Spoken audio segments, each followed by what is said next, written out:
Guys, maaga ang dinner natin. Past 5 o'clock pa lang ng hapon, magdi-dinner na tayo. Para kahit pa paano makakain tayo ng medyo something na mabigat naman sa tiyan. Pero iwas tayo sa carb. Ito guys, ang dinner natin. 3 pirasong pritong manok. Sabayan natin ng black coffee. Guys, social yung kapihan natin ngayon. May nagregalo sa atin. Naalala ko guys, nung nakarang video natin na i-share ko sa inyo yung naging girlfriend ko nung high school.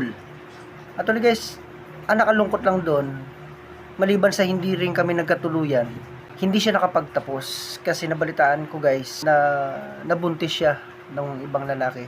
So bago kami nagkahiwalay, nagkakumprontahan kami, tinanong ko siya, sino ka man yan? Siguro yung kaibigan ko si Clint, o yung best friend kong si Ronald, o baka naman yung kaibigan kong si Dojit. So sinagot niya ako, puro ka kaibigan mo. Bakit? Wala ba akong kaibigan?